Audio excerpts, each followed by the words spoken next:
of us show up here into this world, we are intended here by a source from which all things are intended. Everything comes from that source.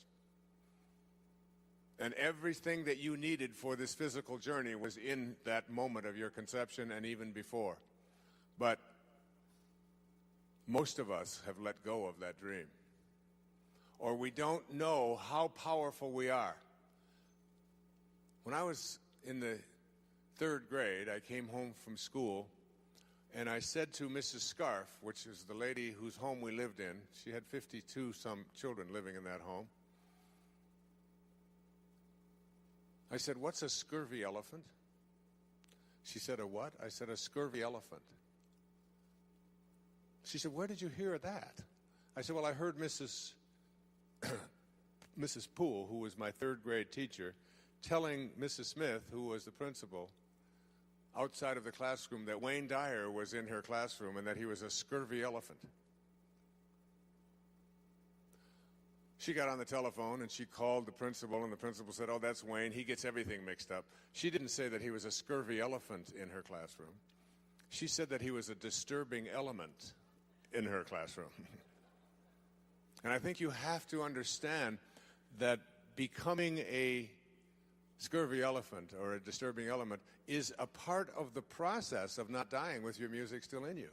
That there is something that you showed up here to become, just like there was something that allowed you to grow into this body that you're in.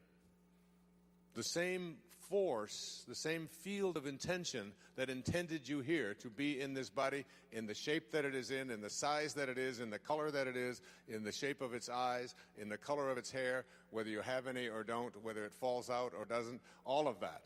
You understand, right? You and I could put our heads together and make an ass of ourselves, right?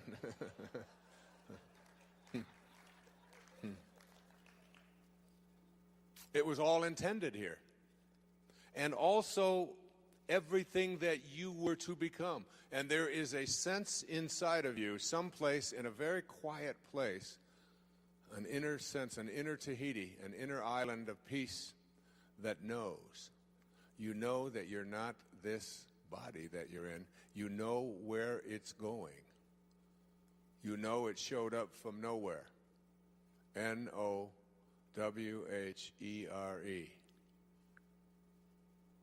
And when it went from nowhere, it showed up in now here.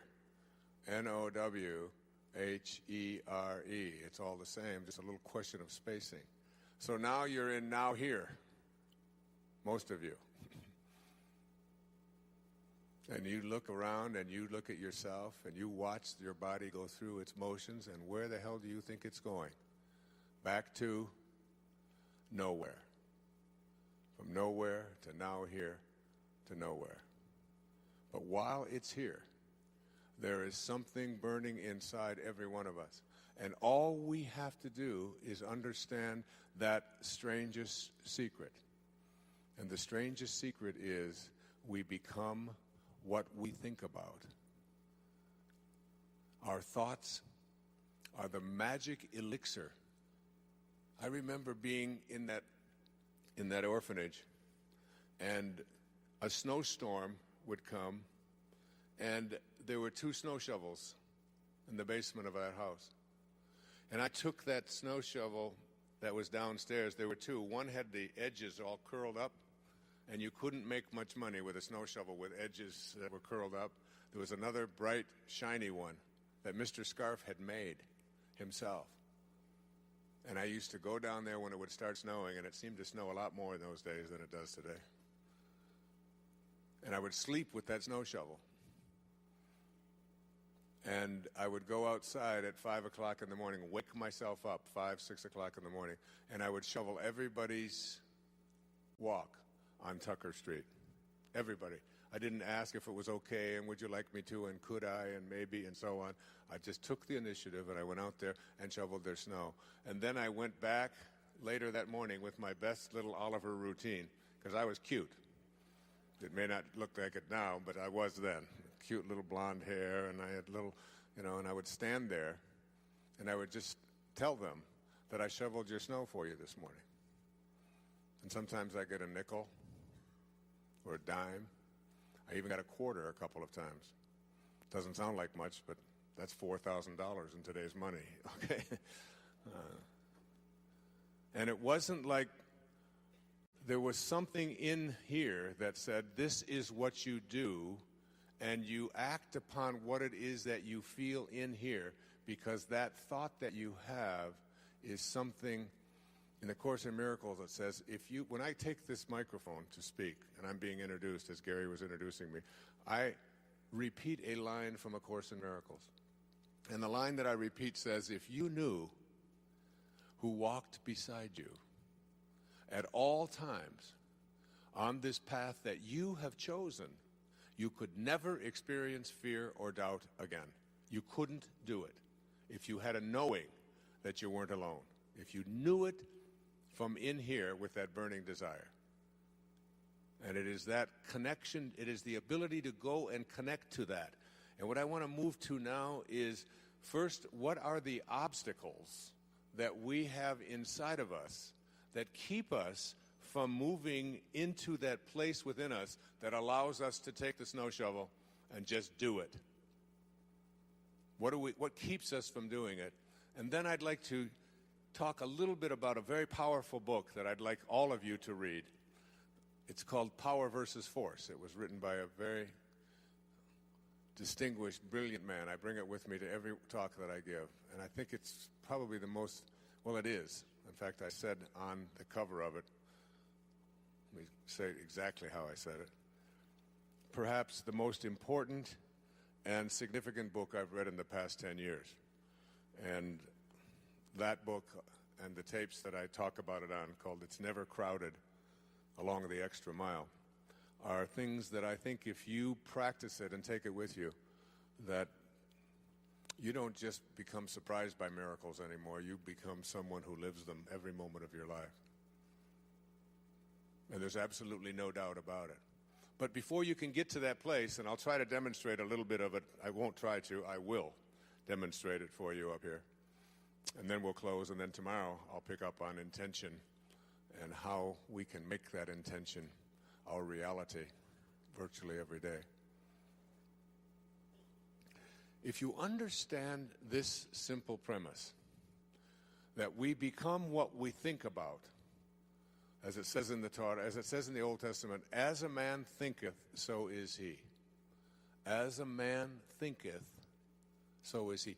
We are the products of our thoughts. If you get that simple little thing that I started out with and that I hammer in every book I've written and every talk I've given, every tapes I've produced, we are the product of our thoughts. And our thoughts are very, very powerful. See, if your thoughts are on what you intend to manifest into your life, you can't do anything but do that. But if your thoughts are on one of these four things, which I would suggest that probably 95, maybe 100% of you have your thoughts on these things. And it's like learning to catch these thoughts, to shift them, and to make them become something that you intend to create or manifest. So here they are. The first thing is, if your thoughts are on what is missing in your life, how much of your time do you spend focused on or thinking about what's missing in your life? The money that you don't have, the unhappiness the lack of happiness in your relationships that you would like to have, your health and the absence of the kind of health that you would like to have, the purity of your body, the fact that you've let it become overweight or you've let it become addicted to substances or nicotine or coffees, or you're not living the purified life. What is missing? If your thoughts are on what is missing, and what you think about is what expands, and there's something, Hawkins speaks about this brilliantly in The Power versus Force. If your thoughts are on what is missing, what you create is an attractor energy to have the universe respond back to you with whatever it is that you think about. This is how it works. It's the law of attraction. It's a very simple thing. That, remember in that observation of Patanjali, he said, when you become inspired, dormant forces, faculties, and talents come alive. In other words, there are forces out there, outside of you. There's energy fields outside of you that are capable of joining with you and attracting into your life what you want. Carl Jung called it synchronicity. It's a consciousness in which when you put your thoughts on something, and every one of you have had this experience, the experience of thinking about someone and not being able to get your thought off of that person, and then going to the telephone and picking it up and saying, oh my God, I was just thinking about you. How many have had that kind of an experience in your life? As you look around and you think, well, and what do we attribute that to? We attribute that to what? Coincidence, don't we? We just say, well, that's just a coincidence. It's weird. I don't quite understand it. I'd like to be able to harness it, but it's just weird that it happens. But the word coincidence comes from, it's a mathematical term. In geometry, two angles that coincide, that's where the word comes from, coincide. Two angles that coincide are two angles that are said to fit together perfectly. That's what an angle that coincides with another angle is. Coincidental angles fit together perfectly. We have taken a term that means something that fits together perfectly, and we have assigned to it something that accidentally just happens to happen. I'd like to suggest to you that synchronicity, that is the ability to put your thoughts on what it is that you intend to create rather than on what is missing, is a way of attracting what is missing into your life. Now, you can continue to either attract what is missing into your life, or you can attract what you would like to intend into your life. It's just a matter of shifting the emphasis. If your thoughts are on, if you talk to other people about what is missing, if you use terms like, with my luck, this probably won't work out. I was changing planes in Dallas, flying from Fort Lauderdale to San Francisco. The woman sitting next to me, we came in, we had about 10 minutes to make our connection.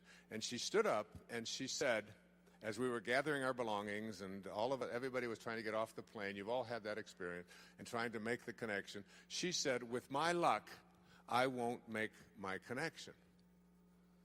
And I thought to myself, why would she have evolved into a person who would project out into the universe, into the world of unlimited energy? Why would she project the idea that with her luck things won't work out? Where did that come from? Why would we have that kind of an energy concept? Because my response back to her was, well, with my luck, I will make my connection. I intend to make my connection. And she said, you can't make a plane that is pulling out stop from pulling out. I said, I absolutely can. Of course I can do that, and I intend to do that.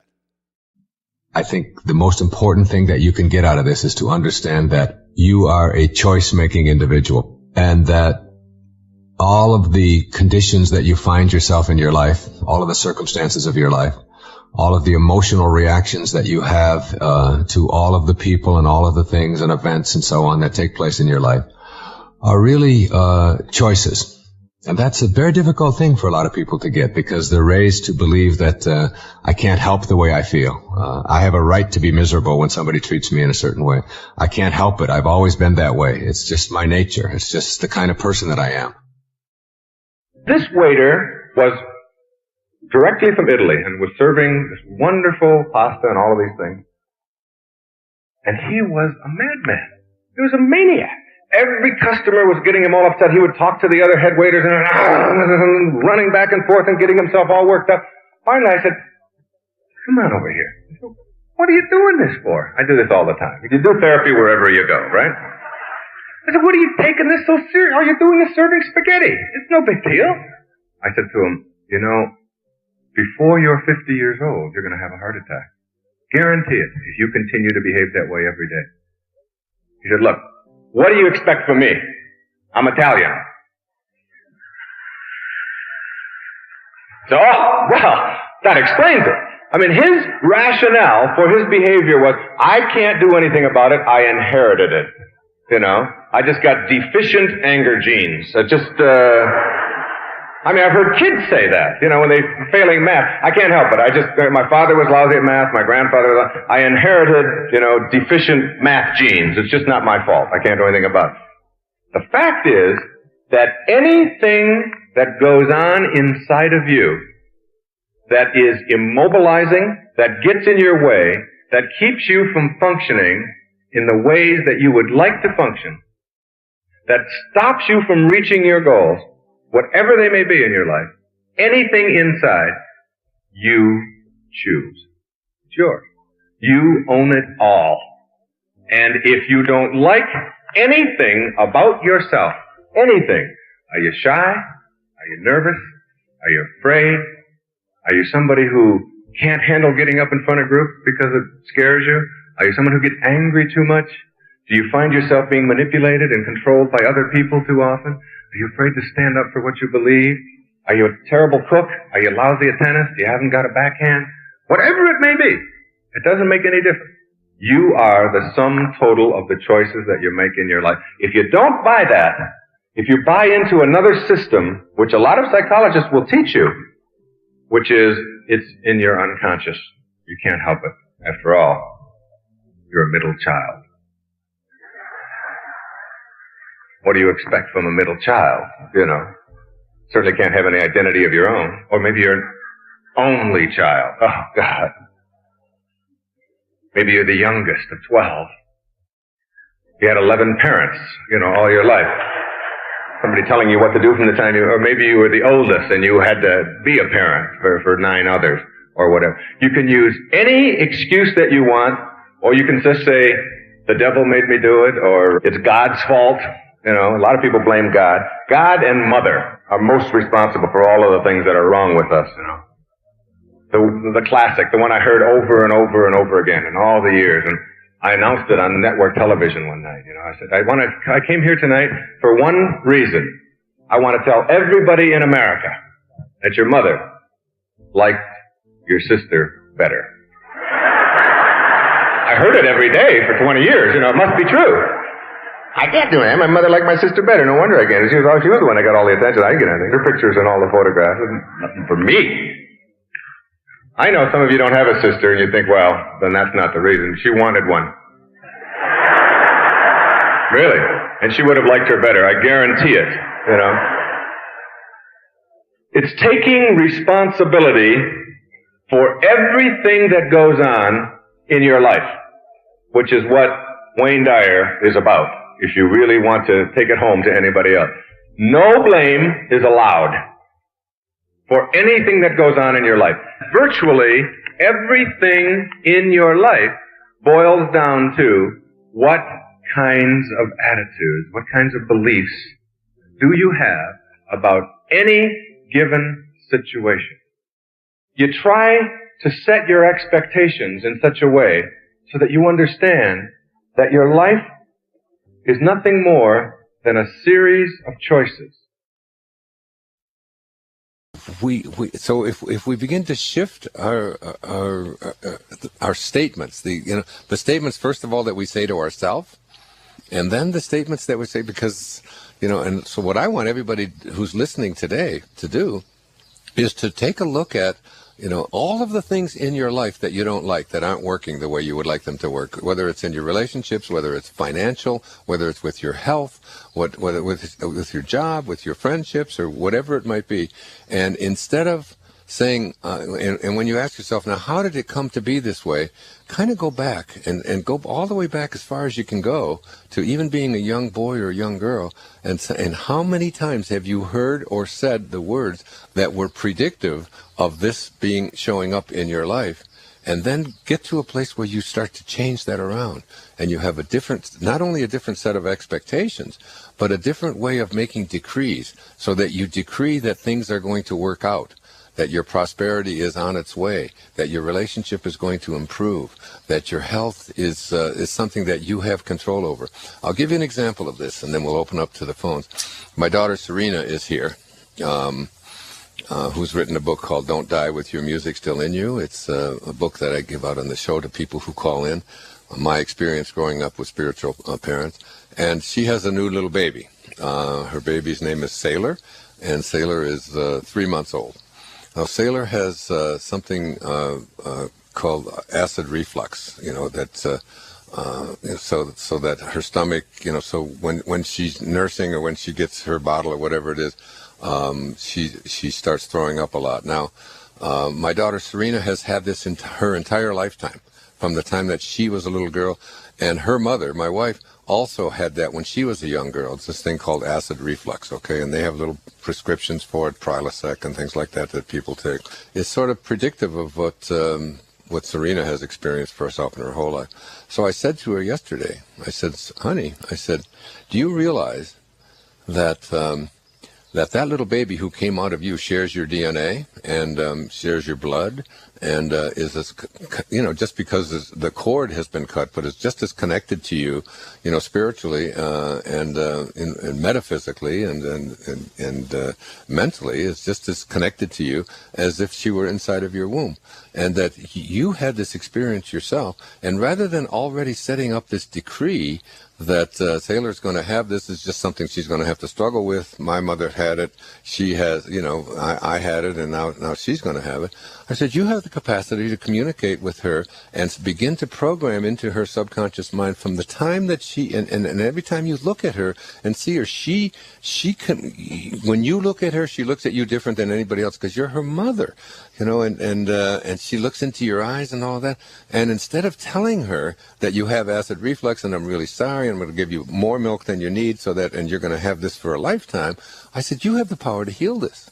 To put your hand on her stomach and on her throat, and when she's taking this, instead of convincing yourself that this child is going to have this for a lifetime, I want you to begin to just say to yourself, I can heal this for you, honey, and talk to her like this. And I put my hand on her stomach and I said, you're such a sweet baby, and you don't have to have this throwing up stuff, and you don't have anything called acid reflux. You're perfectly healthy. You're a divine creation. You are perfect. Mommy's going to be here for you and show you exactly how to deal with this, and start programming her subconscious mind right now, so that when words do begin to develop within her, and she speaks first in words and then in sentences, what you're going to say is that you don't have this. This is just a minor little obstacle, and it's not anything that's going to dominate your life.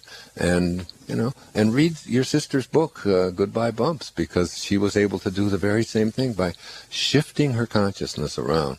So, we get programmed from the time that we're little, about what we can do and what we can't do, how fast we can run, how much we can lift, how athletic that we are, how good we are at mathematics, how, whether or not we're coordinated, whether we can dance, whether we can do a headstand, whether we get, it's just almost every few minutes of our life, there are these decrees coming out of us.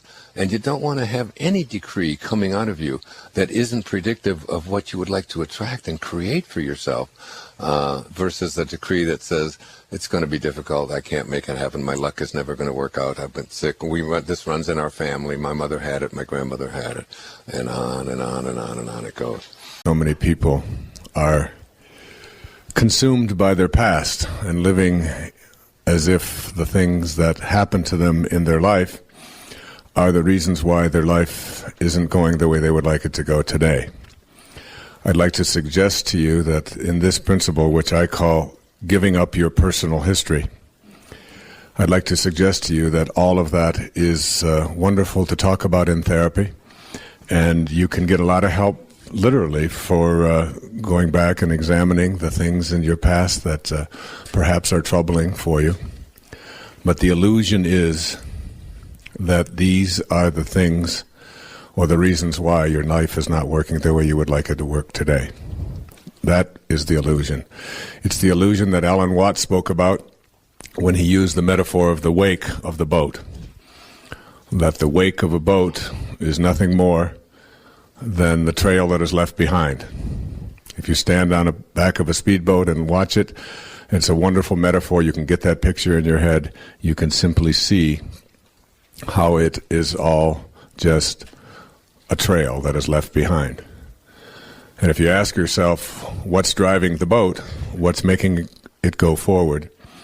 The answer is that what's making it go forward is the present moment energy that is being generated by the engine in this moment, now. And that's the only thing that can make the boat go forward. And the most important question to ask yourself about this little metaphor is it possible for the wake to drive the boat?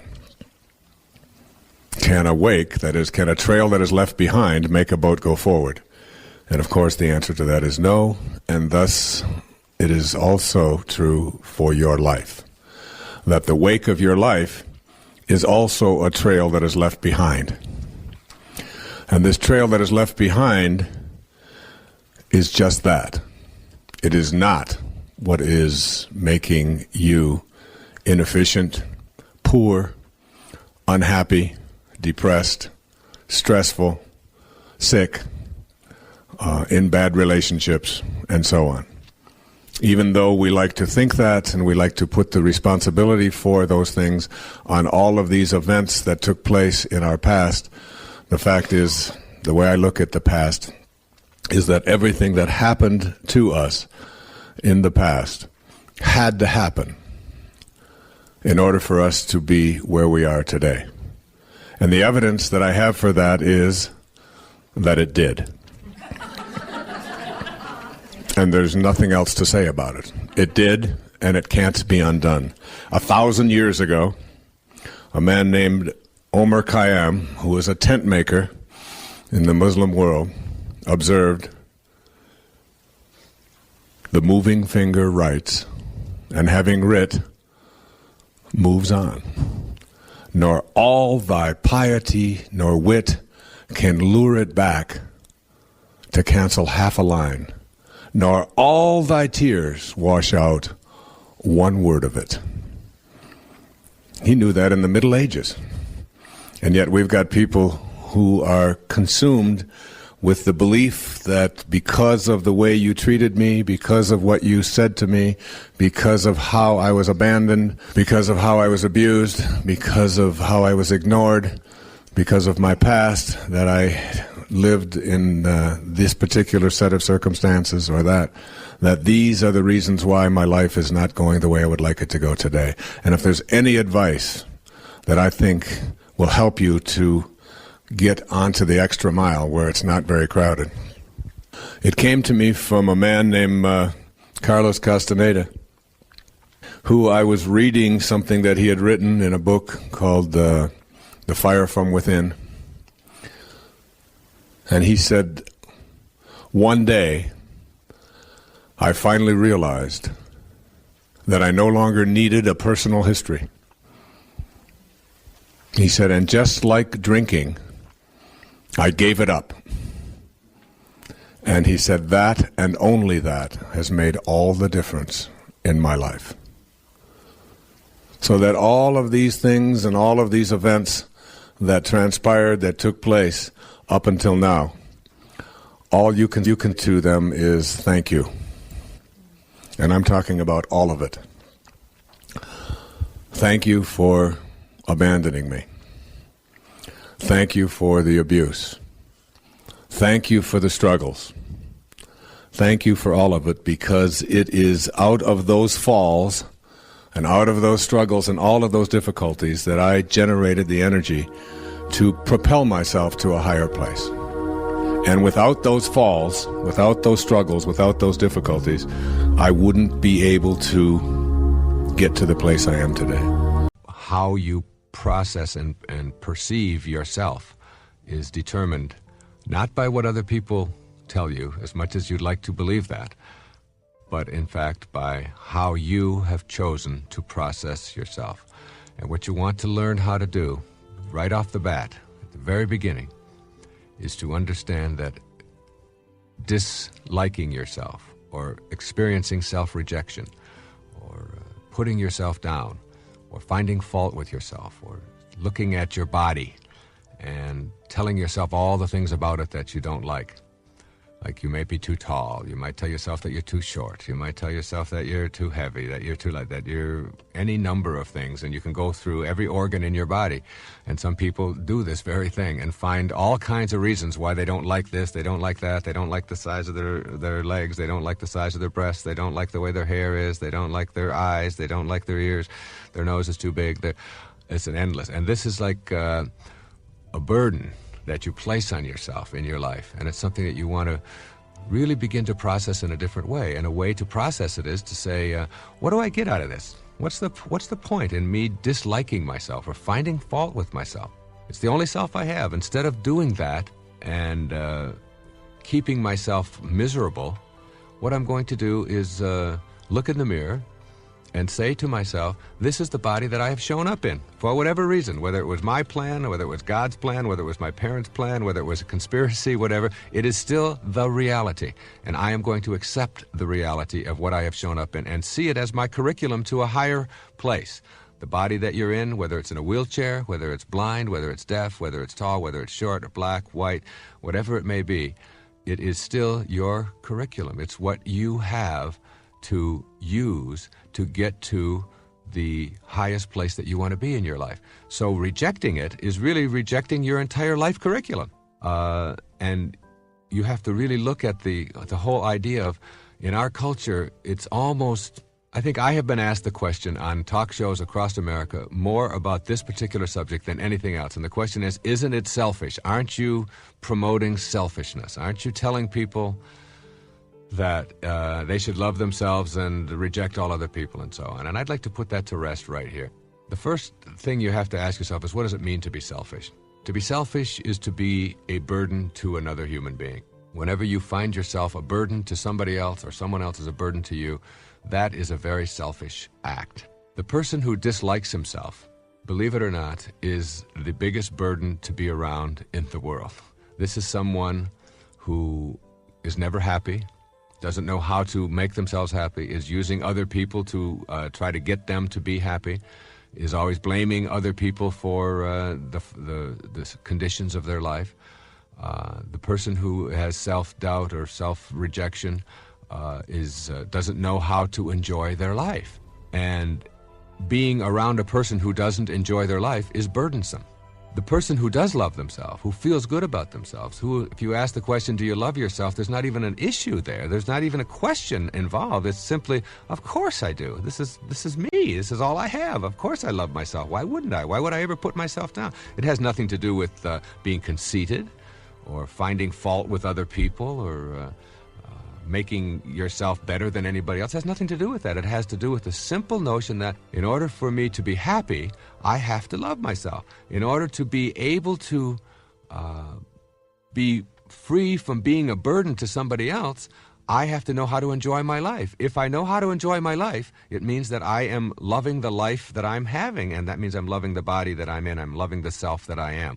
And therefore, you will not be a burden to anybody else. The person who loves themselves is never a burden to anyone else unless it's conceit. And conceit is just another form of trying to get other people to pay more attention to you. But if it's just authentic self-acceptance, then it is the most important thing that you can do. And in raising children, nothing is more important in the whole educational environment than self-concept, self-esteem. This is what we're trying to teach all the time to young people, is feel good about yourself. Treat yourself, cherish yourself as a valuable, important, significant, grand, divine creature, as someone who is unique and special in all the world. And feel that way about yourself wherever you go and carry yourself that way. So you have to say to yourself, they didn't do it to me. I allowed it to happen. And I am no longer willing to allow myself to be immobilized by the rejection that other people or other events or other institutions or whatever it may be may have attempted to impose on me. So what you want to do at this point is if you can see that there are areas of your life in which you are self-rejecting, and identify them and make a commitment to changing them, then you can come up with some specific things that you can do about it. You can begin to discipline yourself to select new responses to others' attempts at making you feel good. When someone says to you, gee, you look really nice today, you can practice, instead of that immediate self-rejecting kind of, oh, it really isn't me, or this is my hairdresser, or whatever, you can just, a very simple thank you, or it's nice to know that you appreciate me. Just, even if you don't mean it. I mean, just sometimes you have to fake it, but faking it is all right, as long as you are practicing a kind of, hey, if someone says to me I look nice, or that I smell good, or that I look nice in this outfit, or that I look younger than I am, or whatever, I'm entitled to that. I'm entitled to a compliment. I'm worth that. You can practice saying things like, I love you, and check out when someone says that back to you, how do you react to that? What is your reaction to that? And accept the I love yous and the caresses and the affection that other people are directing at you as something that is directed towards someone who deserves that, rather than always doubting it and saying, oh, I wonder if he really does that, or I wonder if she really means it, or and all of the doubting kind of things. Of course you would love me. Your attitude, your inner conversation goes, of course you would love me. I'm worth being loved. I'm a valuable person. Here are a few ideas for putting peace in your life permanently. Thinking of yourself as a peaceful person is the first step, but it is only the first step. The thought must translate into action in order for you to know peace. Work at curbing your inclination to create confrontation and disruption in the lives of others. A simple practice of pausing and asking yourself whether your ego, which loves turmoil, or your higher self, which loves peace, is about to act. That pause will help you to send out a peaceful response even in situations where you are feeling impatient or misunderstood. In those situations, you will be able to state simply, for example, you are really having a rough day, to a hassled clerk, rather than, I've been waiting for 15 minutes already and I'm really feeling abused. Send out peace by catching yourself and then consulting your loving presence for a response, rather than relying on your ego. Practice releasing the emotions of fear and guilt and replacing them with love and forgiveness and kindness. Release the guilt by forgiving yourself and vowing to avoid that kind of conduct in the future. You do not need the guilt unless you're going to allow your ego to continue its dominance over your life forever. For example, make a list of all the things that keep you from loving yourself. Your list might include being overweight and jealous or nervous or addicted or incompetent or uncoordinated. Then, regardless of how much effort it takes, reverse your mental sentences and state that you love yourself while being fat, while being addicted, and so on. This will help you to feel peaceful about the choices you've made and to realize that you are not that body or those desires. You are the invisible chooser. As you become more peaceful with the chooser, you will begin to replace the unhealthy choice in a spirit of love.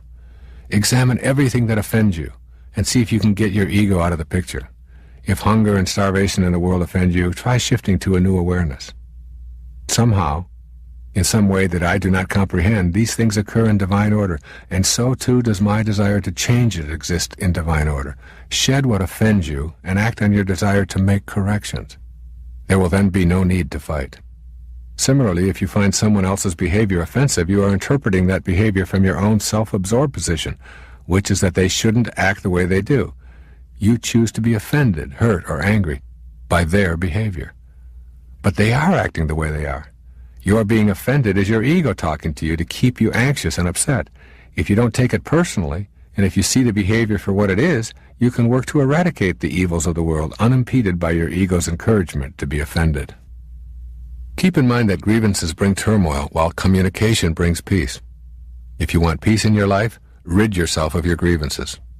The way to shed these grievances is to let go of your own self-absorption and to practice forgiveness rather than revenge. As you let go, you will feel a sense of peace overtaking you.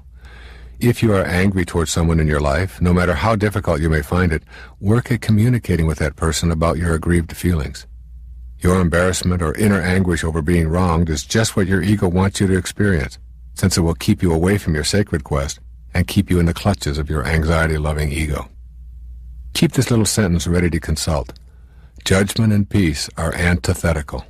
A Course in Miracles says the strain of constant judgment is virtually intolerable. It is curious that an ability so debilitating would be so deeply cherished. You must make a daily effort to look upon others without condemnation. Every judgment takes you away from your goal of peace. Your ego loves your judgments because with them you remain in a constant state of anguish and remorse. Keep in mind that you do not define anyone with your judgment. You only define yourself as someone who needs to judge. Judging others with condemnation removes the possibility of your experiencing love. If you can practice just being still rather than condemning, you will get to the bliss I am talking about. You do not have to pretend that you love something that you loathe. Just get still and let the judgments subside.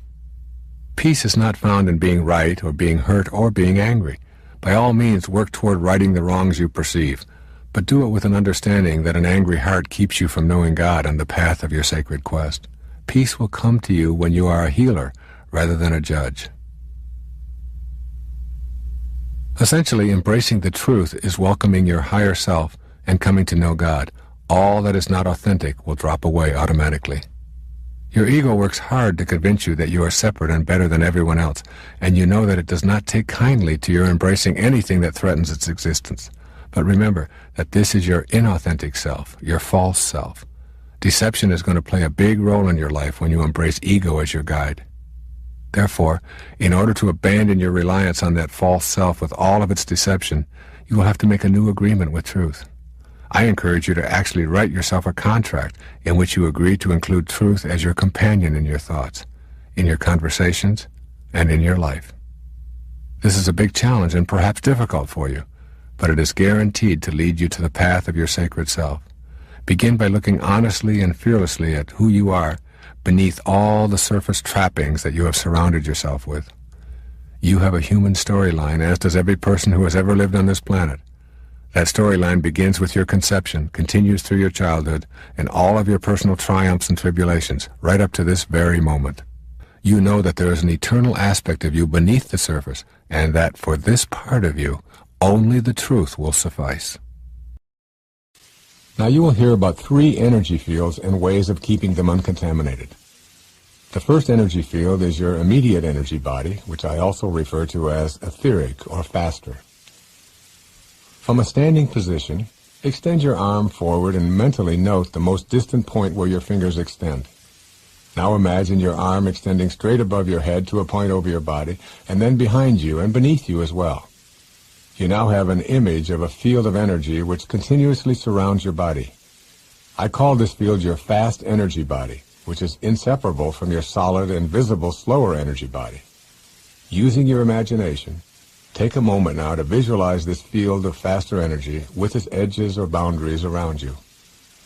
When another person, particularly a stranger, crosses your boundary, you immediately feel as if you've been invaded. You move back instinctively to create a safer distance. Why? Because your energy body feels the invasive force and alerts you with a state of discomfort. If someone remains in your energy body field for an extended period of time, they begin to affect your entire being with their energy, bringing you down if you feel out of sync with them, and raising you up if they resonate to a higher energy vibration than you. I refer to the second energy field as your broader environmental energy field.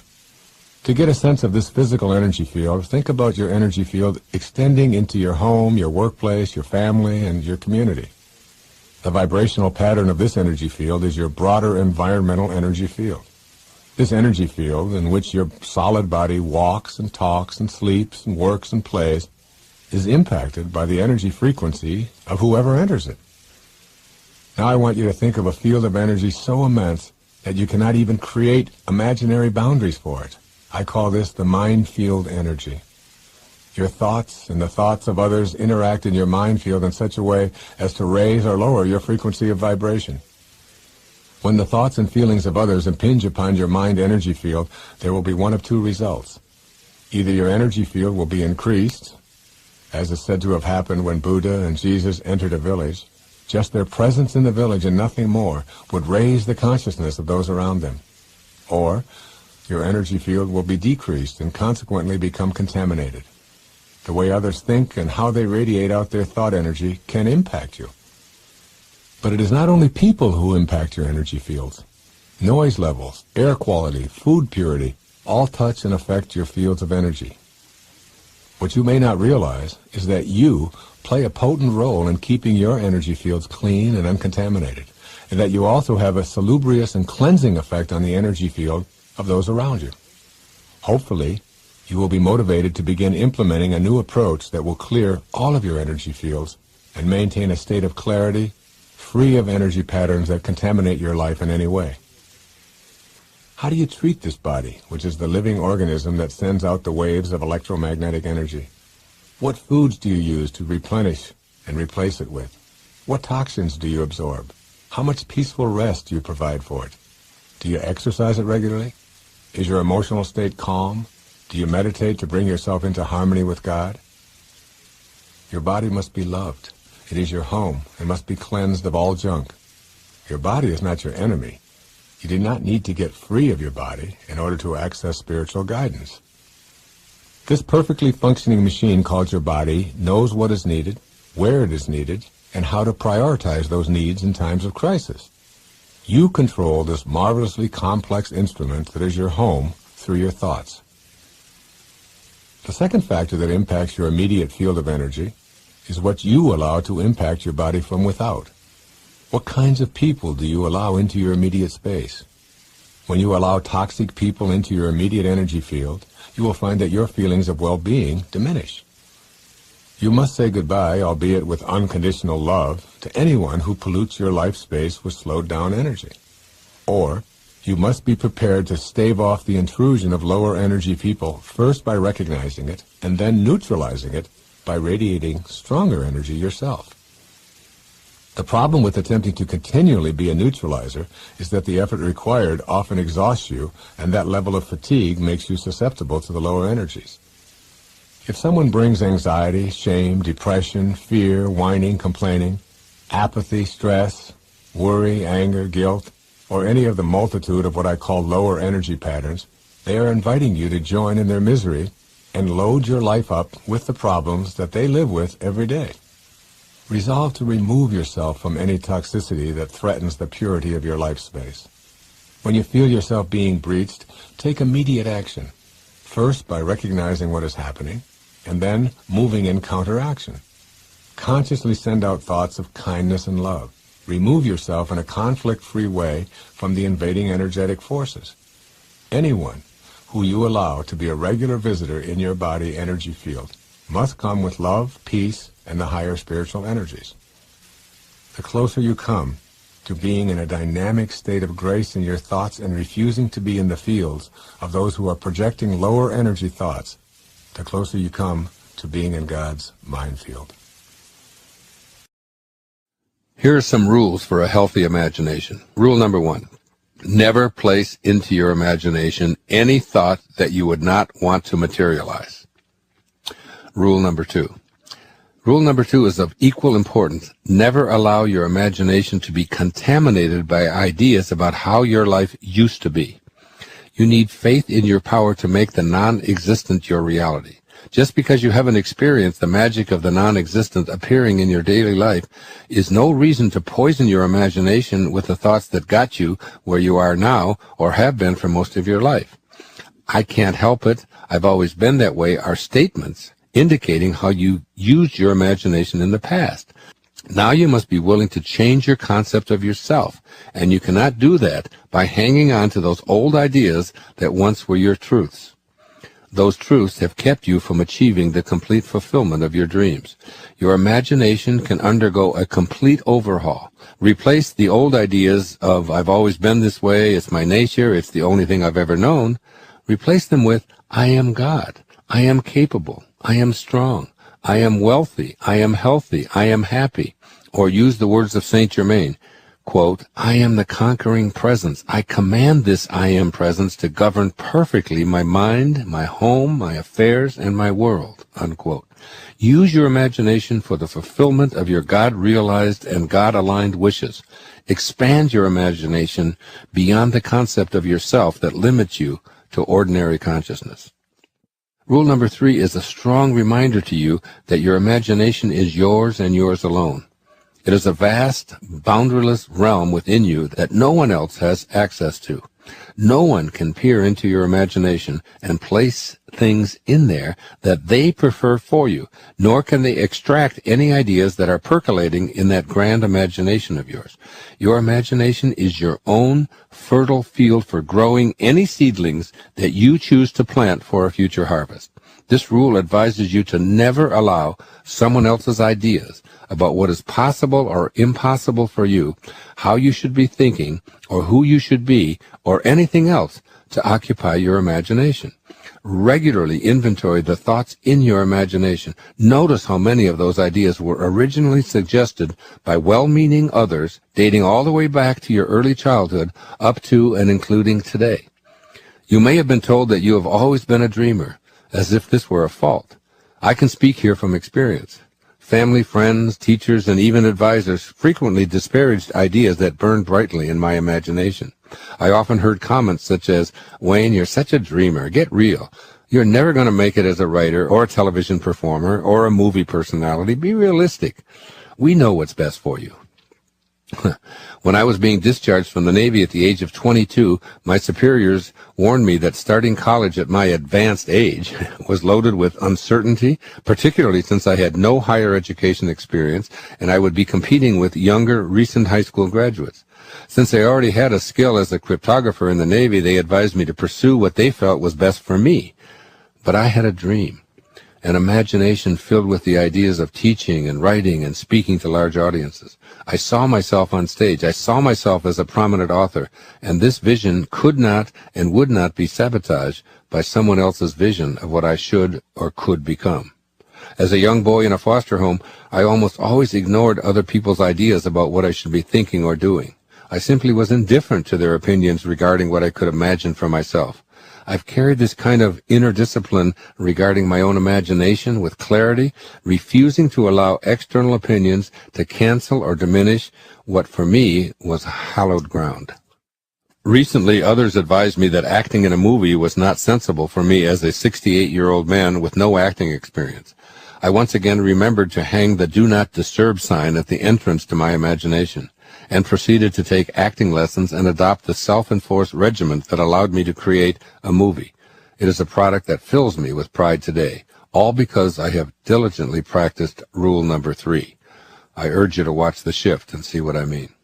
Never, and I mean never, allow anyone else's ideas of who you can or can't become to sully your dream or pollute your imagination. This is your territory. And a keep out sign is a great thing to erect at all entrances to your imagination. Generally speaking, the viewpoints of other people regarding how you should occupy your imagination involve their own self-interest. Frequently, the inclination to meddle in your imagination is a way to get something for themselves by persuading you of the folly of your dreams. Enlist only those, including yourself, who are primarily interested in what you see or hear in your imagination about your life. Rule number 4. Rule number 4 may surprise you. It concerns what you don't want to let monopolize your imagination. Do not let your imagination be restricted to the current conditions of your life, or what I call being obsessed with what is. Your imagination is unlimited, and if you've opted for an ordinary level of living, it is tempting to stay in what is rather than what you unabashedly intend to manifest for yourself. Keep reminding yourself that everything that you've believed has gotten you to precisely the point where you are now. If you want to elevate your life and become a manifester, then you have to change what you believe to be true about yourself that has landed you exactly where you are today. The sentiments of "this is reality," "this is just the way things are," "there's nothing that I can do to change it," and the like are pernicious thoughts that will taint and defile your great gift of "I am that I am," which is your divine inheritance from your Creator. Just as growth isn't possible if one continues doing things exactly the same today as yesterday and tomorrow, so is your imagination charged with the same challenge. In your imagination, you can replace the thought of "I will one day be in a better place" with "I am already in my mind where I intend to be." This may sound irrational because you are accustomed to evaluating your life on the basis of what your senses tell you is your reality. You can make the choice to reprogram your imagination to take you where you intend to be in the now. Creation originates in the world of spirit, or to say it differently, your imagination is the source of all that has yet to manifest for you. By staying only with what your senses tell you is your reality, you place a barrier to letting your imagination create all that you wish, all that you desire. Your imagination is unlimited. What is today is restricted by just that, what is today. Another new way of being for me is to think of yourself in terms of personal authority rather than being an authoritarian. Personal authority. A person who has authority never needs to dominate anyone else, ever. Dominating doesn't become necessary. In business, you can have authority. The people who have the most authority are the ones who listen the most, and the ones who are the most conscientious about what do other people have to say. A person in a relationship who has to dominate somebody else and has to make the other person submissive shows that they don't have authority, because they're getting their power not from within for themselves, but on the basis of who they can control. And that never lasts. That never lasts. The only thing that lasts is having inner power, if you will. Know thyself. That's what Shakespeare said. Know thyself. The more you know yourself, the more you become honest with yourself, honesty becomes just a way of life. No, I don't think the world necessarily does, but you can't run your world. You can't run your world based upon what the rest of the people in the world want or don't want. To me, honesty is like, it's a karma that goes out into the world. How people treat you in the world is their karma. How you react is yours. And when you react to it with dishonesty, that's what you're putting out into the world, dishonesty. And when you put dishonesty out into the world, that's what's going to come back to you, because what goes out is what comes back. That all, as you sow, so shall you reap. I mean, it's in every great institution that there is in the world, whether it's a religion or a philosophy or whatever. What you put out is what comes back. Whatever you plant is what you're going to get back. And the more that you put out honesty, just because it's what you are, because you are being honesty, you're not trying to be honest, you're just being honesty, then that's what will come back to you on a regular basis. And when it doesn't, you'll just see that as another test for you to pass. For me, it has become a way of life. It's called serenity instead of acquisitions. The more you try to acquire, the more you try to get, the more you try to collect in your life and evaluate yourself on the basis of that, the less serenity you're going to have. More is less. It's almost a secret of the universe. Serenity means inner peace. It means that you can find joy in every moment that you have in your life instead of always looking for it. It means that while you are driving along the countryside, and seeing, instead of saying, oh, I'm on my way to this point, that you can open your eyes and see it with new eyes. See the rolling mountains, see the grass, see the deer, see the sky. You can just stop wherever you are in this second, wherever you are, and just look around you, and you can begin to appreciate just your surroundings and your environment. Then you can begin to appreciate the people that are in your life, and even the ones that are negative and you're having the most difficulty with. You can practice a new way of being with them, which is sending them love, sending them flowers, send them books, send them a tape, send them something, and just see what kind of reaction that you get. Super emotional health is just an attitude. An attitude is everything. And it's being personally an authority on yourself rather than authoritarian and trying to be dominating someone else or to be dominated.